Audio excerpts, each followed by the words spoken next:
Hi, I'm Karen, and this is Graham, and we are a pair of 50-something seasoned travellers with a Bennimar Miley 201 and a passion for the big outdoors. We have road tripped across from Wiltshire to eastern Germany to the Saxony Switzerland National Park to experience this remarkable landscape.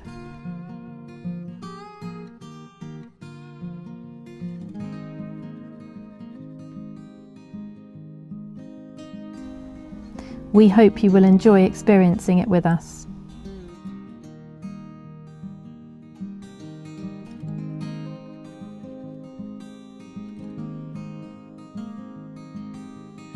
A second trip on the train, this time to Bad Schundau. We were treated to beautiful vistas across the River Elbe and up to the sandstone plateaus above.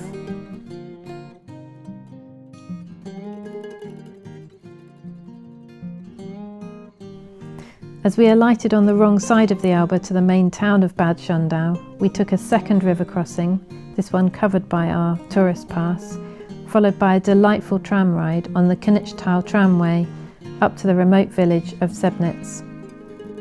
With carriages dating from the 1950s and 60s, and it was full of excited fellow tourists when we boarded.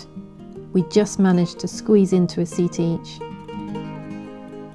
As you can see from the line plan here, there were a number of stops along the way. The journey took a little over half an hour in total, and many of these stops were at small campsites, so even if you were to camp in these remote locations, you could still rely on public transport to access hiking routes and shops.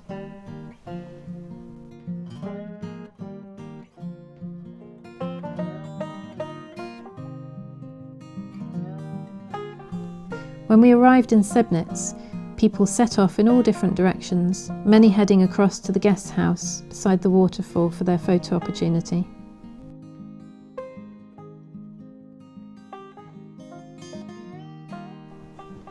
From this point, we then climbed into the heavens, and the heavens proceeded to open.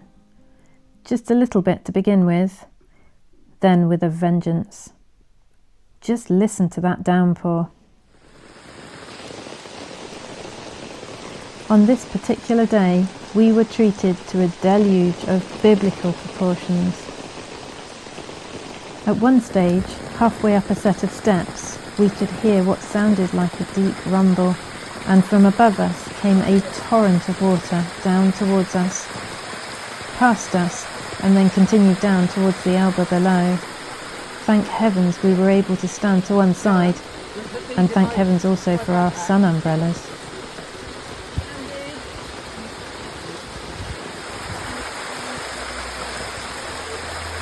When finally the water receded, we traipsed the final flight up to the shelter of the Kuhstall Felsentor cave and joined a huge gathering of sheltering hikers until the rain had passed.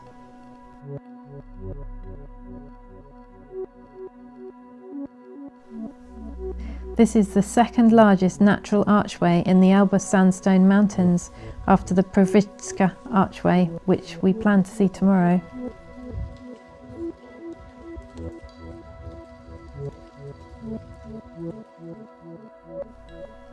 From there, we took the narrow, one-way set of folded metal steps named the Himmelschleiter, or Stairway to Heaven, up through a crevasse in the rock and onto the tree-filled plateau above, hosting a mystical 360-degree panorama of cloud-filled views. What we lost in distant views, we made up for in atmospheric, ever-changing mist formations.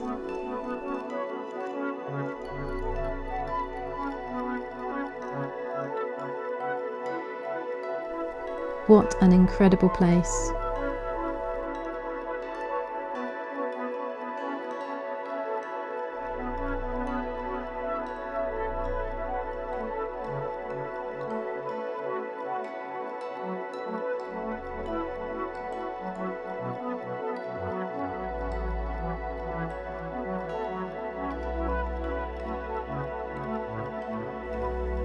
Further on, we found a veritable playground of rock arches and cave systems with spaces to crawl through, past and under the red sandstone.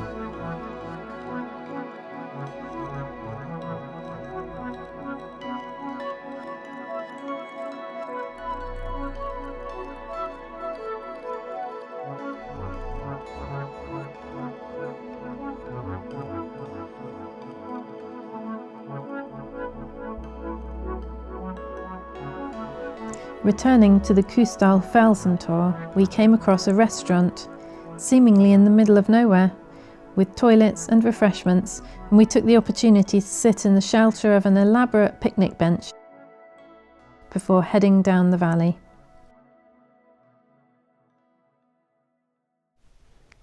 Never content to take a point-to-point route, we made ours a round trip and took a meandering trail back to Sebnitz.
Stumbling across an unusual sight where passers-by had decorated fallen tree trunks with piles of flat pebbles, or cairns as they are commonly known.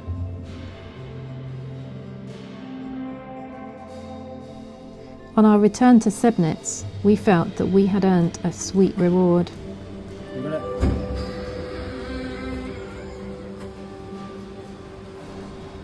Something we saw an increasing number of on our travels were the automatic vending machines, particularly in the more remote locations.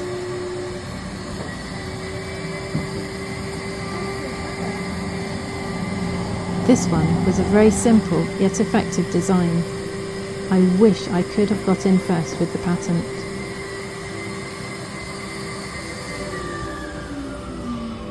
These provided tourists with ice cream and drinks, but also provided locals with milk, eggs and butter. Ta-da!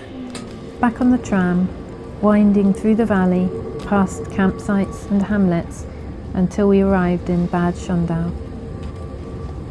All of these journeys could equally have been made by car, but we chose to leave the motorhome behind and make use of the affordable and regular local transport. As we have found on our previous trips to this well-organised country, German infrastructure just works. With time to spare, we had a bit of an explore of the town and came across a little gem, an early 20th century tower, complete with elevator.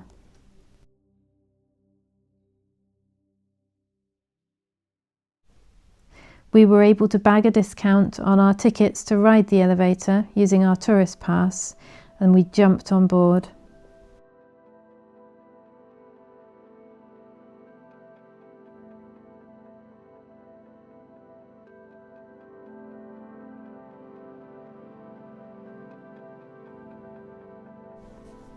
The historic elevator lifted us to the upper town and reminded us in a way of Linton and Lynmouth in Devon, although their elevator is in the form of a funicular railway, but the concept is the same.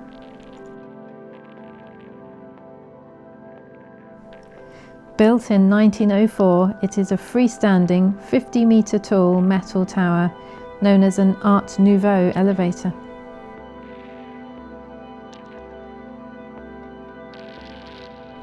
This gave us a fabulous view over the River Elbe and towards the Czech Republic. There are also many walking tours that can be taken from here, but we had run out of time and run out of puff.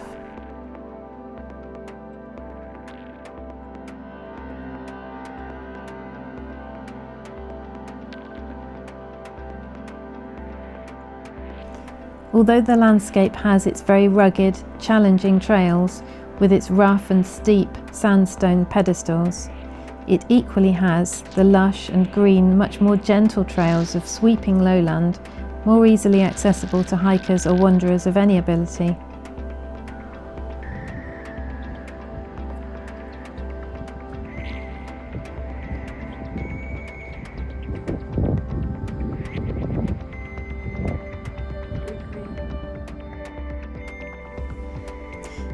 As I said at the start, if we have helped to inspire you to head to this area so similar in so many ways to the much more touristy Swiss Switzerland, then please do like and subscribe. If you have any questions, just put them into the comments section and we'll get right back to you.